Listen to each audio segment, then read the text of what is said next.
Productor rural, rematador, con 40 años está liderando una de las empresas más importantes del rubro agropecuario en Uruguay, un rubro que es fundamental para el país y que está atravesando transformaciones muy importantes. Alejandro Zambrano, bienvenido a la Redacción del País. Gracias por la invitación.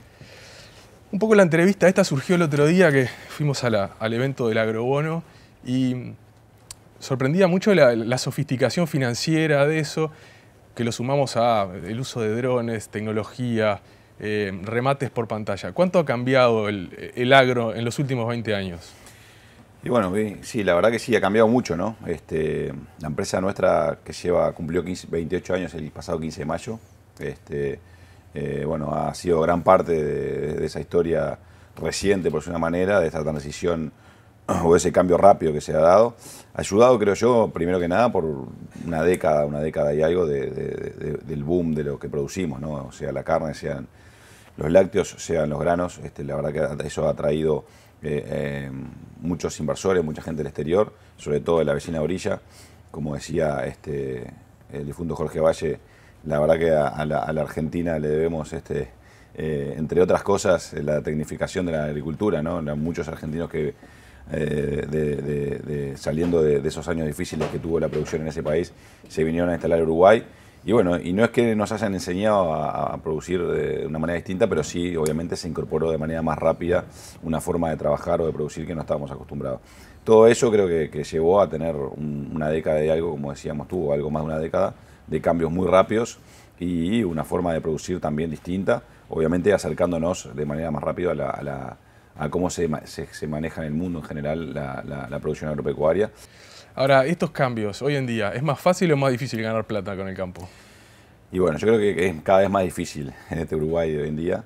No necesariamente porque haya cambiado mucho el cómo produce Uruguay, lo que produce y cuánto vale, sino obviamente a partir de una estructura de costos mucho más importante, ¿no? No escapa a la realidad de que estos últimos 2 años, sobre todo al sector agrícola y al sector de la producción lechera, les ha ido bastante ajustado en los números, producto sobre todo de encarecimiento de la producción, costos más altos. Bueno, no vamos a aburrirnos mucho, pero sin ninguna duda que todo el tema del combustible, la energía, influyen directamente en un sector que necesariamente que nos necesita para poder producir cada vez más y mejor, y en definitiva frente a un escenario de precios iguales o algo menores, sin ninguna duda que se ha hecho difícil. Por eso, a su vez, eso ha generado un endeudamiento bastante importante. También miramos en algunos números una presentación que hizo la empresa ahí en Durazno. En el 2005 el endeudamiento, por ejemplo, del sector agropecuario era en torno a los 200 millones de dólares. Hoy el sector agroindustrial, agropecuario y la agroindustria andan en torno a los 2.500 millones de dólares. Y eso sin ninguna duda también dificulta el acceso al productor, a la producción, a nuevas posibilidades de acceder al crédito. Entonces, de ahí surge también esta idea, producto, insisto, de esos 2 años o 3 años más difíciles que tuvimos, aunque quizás no sean tan graves como fue, por ejemplo, en el año 2001-2002, pero sin ninguna duda sean momentos complicados, ¿no? Vos hablabas recién de la llegada de inversores de otros países, de Argentina, tuvimos casos de Nueva Zelanda. Yo leía en una entrevista anterior tuya como una visión un poco crítica de ese enamoramiento del uruguayo cuando viene alguien de afuera, como una revalorización de la cautela del empresario rural uruguayo. Sí, yo estoy convencido que es así. El Uruguay, viste que, ahora vamos a hacer una analogía con el fútbol. Viste que el Uruguay, la selección uruguaya tiene una gran virtud y es que hace jugar muy mal a los contrarios. Y a partir de eso consigue buenos resultados. Bueno, yo creo que en el agro o en el campo pasa algo parecido. Viene mucha gente queriendo proponer su forma de producir o imponer, digamos de alguna manera, su forma de cómo producir, de cómo hacer las cosas. Y el Uruguay tiene la gran cualidad de que en poquito tiempo le damos un golpe de realidad de cómo acá es posible, de cómo acá hay que hacer las cosas. Y bueno, creo que es un poco lo que pasa. No quiere decir que sea bueno, lejos de que sea bueno, entendámonos bien. Lo que sí creo que acá la gente tiene que venir e intentar ayornarse a lo que es la realidad y la forma de producir en nuestro país. Y te voy a hacer otra anécdota también de un grupo empresario que adquirió una agroindustria acá en Uruguay y nos decía que tenían un plan de duplicar la producción, o sea, duplicar los niveles de producción como venía manejando a partir de incorporar un segundo turno de cuadrilla de gente en la tarde o en la noche. Y yo le dije, mira, la verdad que te vas a encontrar que es imposible, ¿no? Pero no entiendo por qué, porque en realidad yo estoy generando mano de obra, contratando gente. Bueno, hoy, 2 años después, están con los mismos niveles de producción del empresario uruguayo titular de esa empresa. Y bueno, a pesar de que hoy son capitales extranjeros. Hablábamos un poco de la transformación en estos años. ¿Vos crees que desde la ciudad o desde el sector político se entiende esa transformación que ha tenido el agro? Porque a veces escuchás algunos comentarios, algunas consideraciones y parecería que siguiéramos igual que hace 100 años, ¿no? Creo que sí, creo que... Lo que pasa es que hay intereses que se han preocupado en seguir manteniendo esa división o esa diferencia entre la gente del campo, latifundista, en fin, usar el término que quieras, y la gente de la ciudad. Y además, creo que el campo en general, y tampoco es su función, pero no ha tenido buenas prensas, o no se ha preocupado de tener buena prensa con la gente de la ciudad para intentar explicar la importancia y la relevancia. En los números está cualquiera que agarre una estadística de las agroexportaciones, donde el primer, segundo, tercer rubro, por lejos, son vinculados a la producción primaria, a la producción agropecuaria, debería entender lo fundamental de la misma. Lo que pasa es que creo que a muchos les renta, por decir una manera, que esa división siga existiendo, que el campo siga teniendo esa mala imagen desde la gente de la ciudad, no necesariamente la gente de la ciudad, porque muchos de los que estamos vinculados al campo vivimos en la ciudad, pero sí de repente de la gente que no tiene vínculos con el campo, con gente vinculada al campo, ¿no? Y bueno, y eso creo que es el gran problema y es una gran barrera que hay que lograr derribar, y que en otros países, y ejemplifico con Nueva Zelanda, un país que tuve la oportunidad de visitar y conocer esta misma realidad, han entendido que hay que hacer hay que lograr una imagen totalmente distinta a la que se tiene, por la importancia, insisto, que tiene para la ciudad el campo. En los últimos años en el sector agropecuario hay como una renovación muy grande y gente joven de 30, 40 años en cargos importantes a nivel gremial. Pero eso no pasa a la política. ¿Tenés alguna explicación? ¿A vos te interesa la política? ¿A vos la seguís? Sí, sigo la política. La verdad que me interesa porque es parte de nuestras vidas. Es muy difícil después tratar de entenderla. Con una mentalidad vinculada a la empresa, es muy difícil entenderla a veces la política. Lo que uno cree que tiene que ir por un carril, sin ninguna duda que no es así, porque no se hace de esa manera.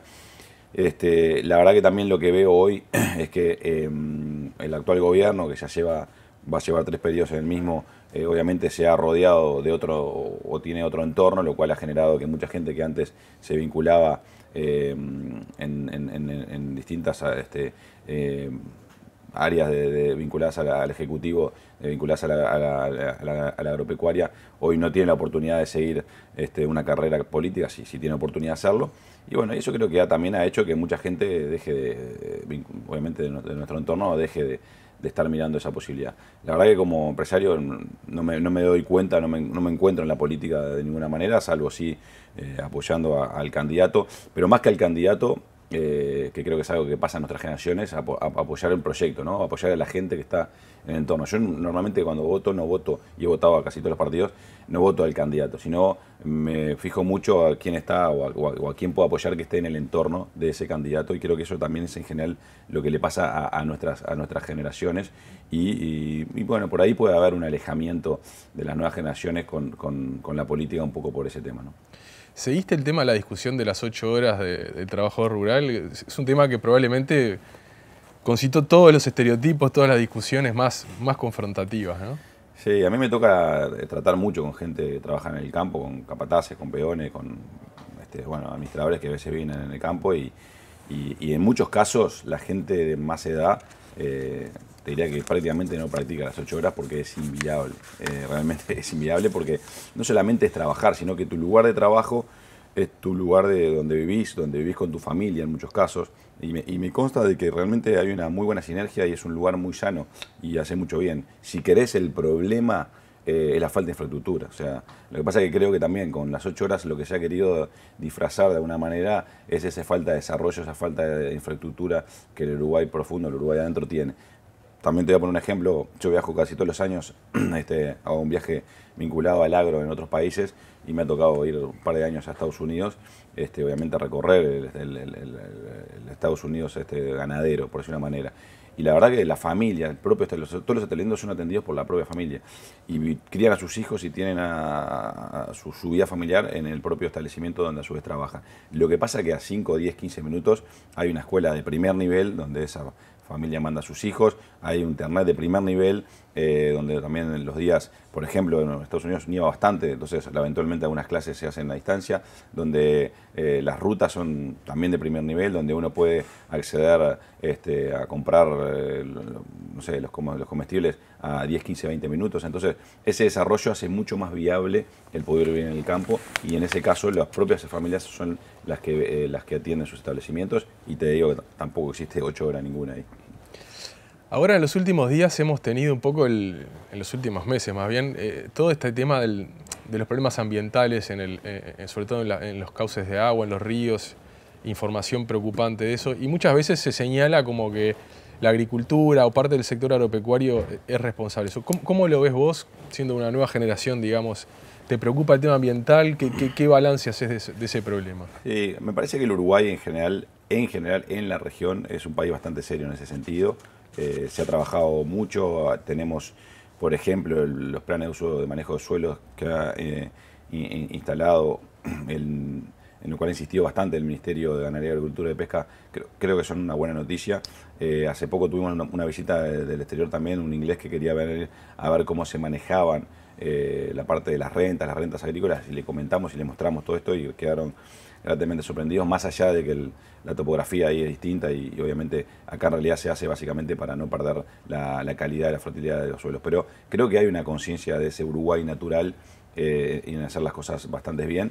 La realidad es que en el mundo de la producción primaria, en cualquier lugar, en los lugares más desarrollados, siempre están con estos mismos temas, y es lógico que se vayan cada vez más metiendo en la conciencia de la gente de hacer las cosas de la manera correcta, porque en definitiva es el único mundo que tenemos, y si no lo cuidamos, en algún momento vamos a tener serios problemas.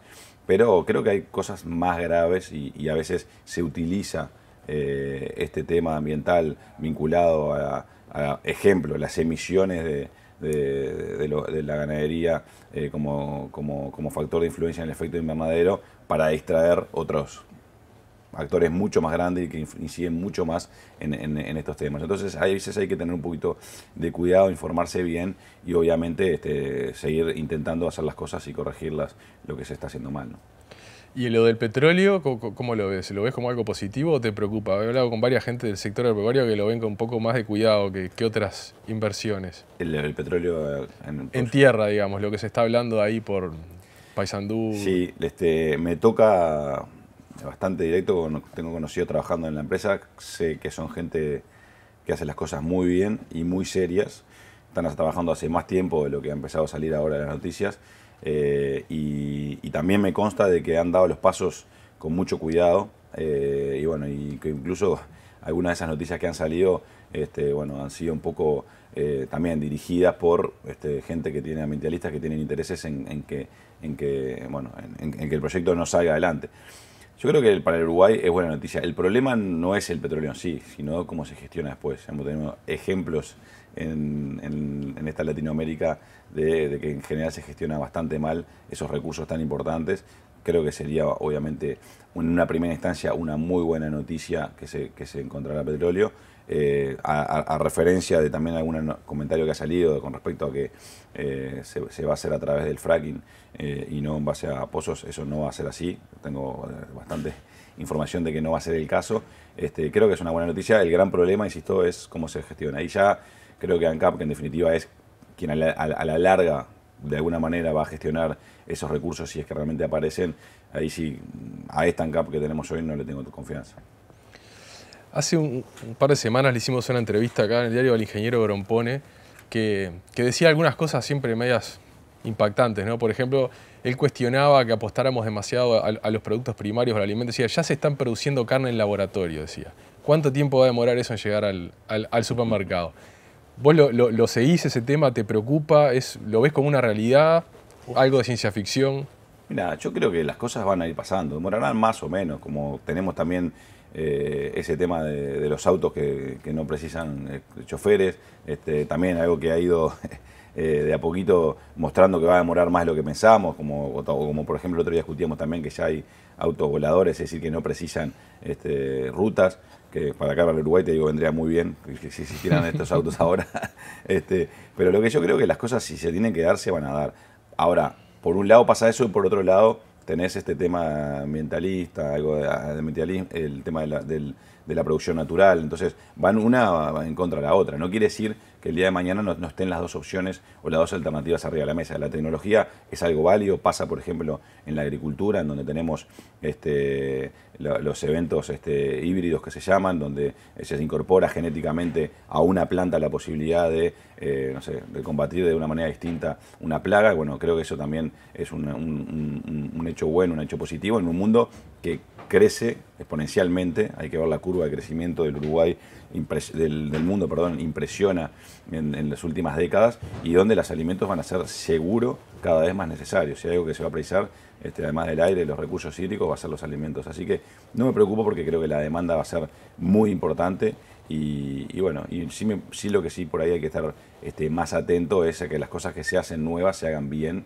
y que cumplan una curva de experiencia, una curva con suficiente seguridad para la población, ¿no? Para que en definitiva al final la va consumiendo. Hablábamos justo hasta en la entrevista del tema caballos, ¿no? Y uno ve que hay una actividad muy, muy grande en el sector alrededor del caballo. Con el avance tecnológico que hay en el agro, el tema del caballo, ¿sigue siendo una herramienta de trabajo o es un tema pasional de la gente que lo sigue por placer? El mercado de caballo es increíble. Un país de 3 millones que tenga la cantidad de eventos comerciales o sociales asociados al caballo es realmente espectacular y sin ninguna duda que está radicado en nuestra cultura. El caballo va a ser necesario en cualquier de esas economías súper desarrolladas, como te comentaba recién, que yo muchas veces visito, siempre está el caballo arriba de la mesa. Es además tiene un fin obviamente vinculado al desarrollo de los niños, que es espectacular. La verdad que recomiendo que todos los que tengan hijos y puedan acercarlos al mundo de los caballos, es algo realmente muy sano y muy bueno. Puntualmente también creo que te referís a toda esta movida que hay respecto a los carritos. Yo creo que en definitiva en las urbes sí no hay lugar para los caballos y creo que a la larga se le hace un poco de daño ahí sí al animal. Pero en lo que al Uruguay profundo, al Uruguay del interior se refiere, es una muy buena herramienta desde todo punto de vista y productivamente es muy necesario. Una última pregunta. En el periodismo, por ejemplo, ser hijo de periodista ayuda bastante. En el mundo agropecuario, ¿cómo se ve ser hijo de empresario y tomar las riendas de una empresa? Yo creo que hay que ir asumiendo cada uno su rol. Lo primero y lo más importante, yo siempre lo digo, es saber lo que uno es, definirse y sobre todo asumirlo.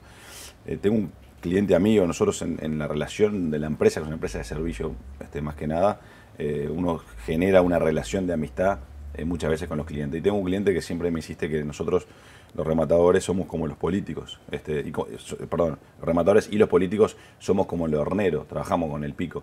Y yo me molestaba esa referencia que se hace. Hasta que un día la asumí, la acepté, y cuando me volví a hacer esa referencia, yo le decía, ¿sabes lo que pasa? Yo voy a tratar de ser el mejor hornero posible, el mejor hornero de todos. Y creo que algo de eso es importante poder estimularlo y fundamentarlo. Yo creo que las empresas familiares necesitan de la transición de las generaciones.